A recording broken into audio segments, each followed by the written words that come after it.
All right, good afternoon again, ladies and gentlemen. Hope you guys are having a good day. I have misplaced my notes somewhere. Weird. Oh well, we'll go without them today. All right, so ladies and gentlemen, this is a very short lesson today. It's on mechanical resonance. The part that makes me really sad about this lesson is if we were in class, I would 100% be resonating a little aluminum rod covered in resin, and you can make aluminum scream. Last year when I was doing that, the whole other teachers in the hallway were kind of mad at me as I have this shrieking piece of aluminum in the hallway or from my classroom. It's kind of funny. So, ladies and gentlemen, sad we can't do the fun demo. We can't do the coolest demo with aluminum, but I do have a kind of a backup demo today, which is not as cool as the shrieking aluminum. So a pun because it's fun. A fake noodle and pasta. It's great. It's great. All right, so ladies and gentlemen, pendulums, springs, all objects actually, they have a frequency or a period in which they naturally want to vibrate or oscillate at. Every single object has a natural frequency or a frequency that it just easily vibrates at. It is known as the resonant frequency. So when something resonates with you, the term resonate means, that music just resonates with me. It means something to you. It vibrates your soul. Well, in this case, to resonate is to vibrate or to move with a particular frequency, depending on the physical characteristics of that object. Now, you can apply a force to an object to keep an object moving with the same simple harmonic motion. That is the forced frequency.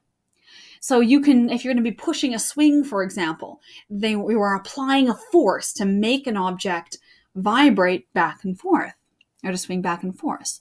Now, if the forced frequency matches or is close to the resonant frequency of the object, then you need very, very little force to keep that object resonating. Whereas if it's not close to that frequency, then you're going to need more force. So if you add a lot of magnitude, a very large amount, the right amount of force, that amplitude of the vibration is going to increase. But the frequency stays the same. Okay? So when you have an increase of the vibration, then you have an increase in the amplitude due to a forced frequency. That is called mechanical resonance. Okay? So, and this mechanical resonance, so if you increase that amplitude and it corresponds to because it corresponds into an increase in energy, it's possible, if there's enough energy in there, to cause the destruction of the object that the resonance is occurring in. Okay, let's talk about resonance, for example. So I don't have a strip of aluminum, but I robbed my kitchen and I got a glass. Now, I was given for my birthday by a friend of mine, 10 years ago, 14, 20 years ago, these fancy crystal glasses. Well, I've put a bit of water in there and I'm going to apply a forced frequency to this object. Oh yeah, I'm going to use my newfound tech skills and go full screen again. Yeah, we're full screen. So I'm going to take this glass, I'm going to stick my fingers in the glass, and then I'm going to apply a force to this object. Okay. This works the best with crystal glasses. I think I've only got, of all my glasses, most of them are dirt cheap. These are the only ones that are actually made of something that's not free glasses that I got from collecting stamps at Safeway years ago. So notice if I apply very little force here, the amplitude is very low. But if I continue adding force, the amplitude is going to increase. The frequency is the same, but the amplitude, or how loud it is going to increase.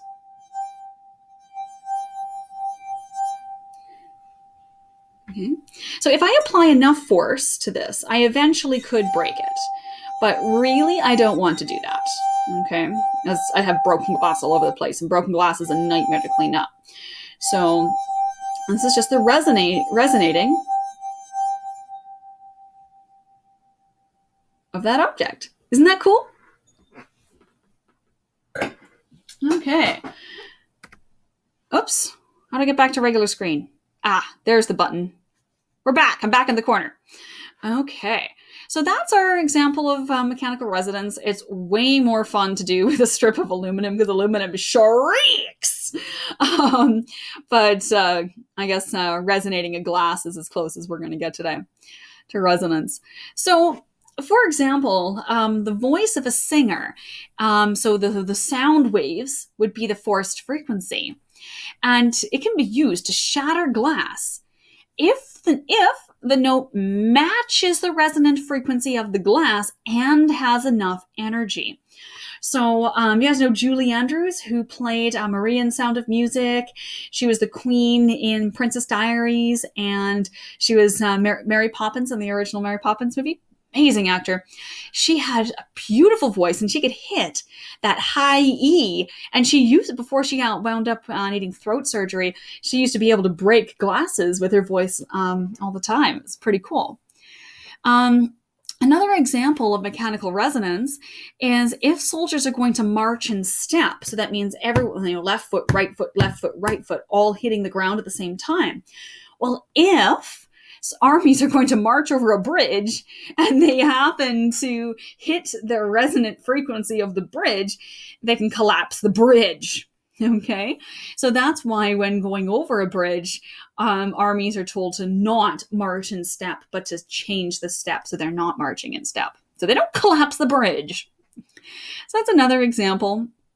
So if the forced frequency doesn't match the resonant frequency, then you're not going to get mechanical resonance. You're not going to get the increased amplitude, and that increased amplitude isn't going to occur. Sounds good? Okay. So, ladies and gentlemen, that's our lesson on mechanical resonance. There's a couple practice problems for your workbook for you to do, and then we've got some there. Notice, ladies and gentlemen, that these are all theory questions. You're not going to have to do too much in the way of calculations or anything in the way of calculations for your mechanical resonance. All right. Have a good day, ladies and gentlemen. We'll see you all later. No fires, injuries, or explosions. Now I need to find the stop button again. Stop button. Where are you? There you are. All right. Have a good day, guys. Bye. It didn't turn off. Try this again. Bye, guys.